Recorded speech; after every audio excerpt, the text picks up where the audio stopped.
Até agora você entendeu o que é um peptídeo, como ele se liga ao receptor e como a célula responde. Agora vem uma pergunta mais ignorada. O que acontece com o peptídeo depois que ele entra no nosso corpo?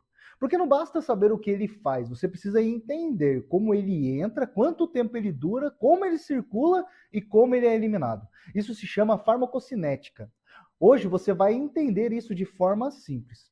A farmacodinâmica é o que a substância faz no corpo. Farmacocinética é o que o corpo faz com a substância. Isso você precisa guardar muito bem. É o caminho que o peptídeo percorre. Esse caminho ele tem 4 etapas: absorção, distribuição, metabolismo e excreção. Hoje vamos focar nos pontos mais importantes para peptídeos. Quando falamos de peptídeos, a via mais comum é a subcutânea. Subcutâneo significa abaixo da pele. Não é músculo, não é veia, é a camada de gordura logo abaixo da pele. Mas por que isso importa? Porque a absorção não é instantânea. Quando você aplica algo subcutâneo, ele precisa se espalhar pelo tecido, atravessar pequenos vasos e entrar na circulação. Isso leva um tempo. Por isso, muitos peptídeos não agem imediatamente. Existe um atraso chamado tempo de absorção. E agora vem um conceito fundamental: a meia-vida. A meia-vida é o tempo que o corpo leva para reduzir a concentração da substância pela metade. Se uma substância tem uma meia-vida de 2 horas, após 2 horas, metade ainda está no corpo. Após 4 horas, sobra 1/4. Após 6 horas, sobra 1/8. Isso é matemática biológica, porque a meia-vida determina frequência de administração, acúmulo no organismo, duração do efeito, e se a meia-vida é curta, o efeito é rápido e passageiro. Se é longa, o efeito é prolongado.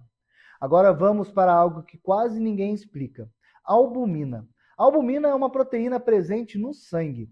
Ela funciona como um transporte. Alguns peptídeos se ligam à albumina e isso muda tudo. Imagina que o peptídeo é uma pessoa andando sozinha na rua. Se ele se liga à albumina, é como se entrasse em um ônibus. Ele circula mais tempo, fica protegido e demora mais para ser eliminado.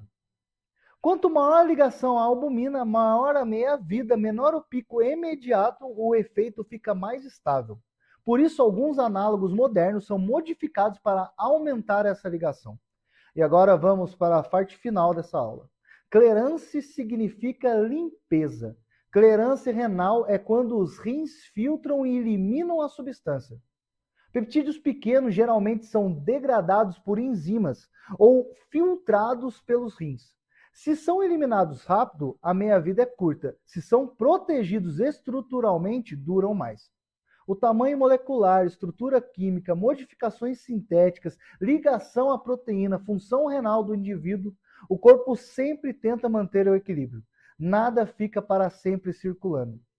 E eu quero organizar tudo isso em uma linha lógica. Você aplica, ele é absorvido no subcutâneo, entra na circulação, pode ou não se ligar à albumina, age nos receptores, depois é metabolizado e eliminado pelos rins.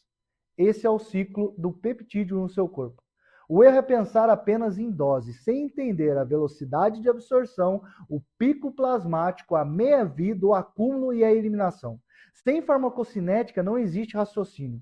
E antes de falar em aplicação, você precisa entender o tempo. Antes de falar em efeito, você precisa entender circulação. Antes de falar em resultados, você precisa entender o mecanismo. Porque conhecimento não começa na seringa, começa na fisiologia.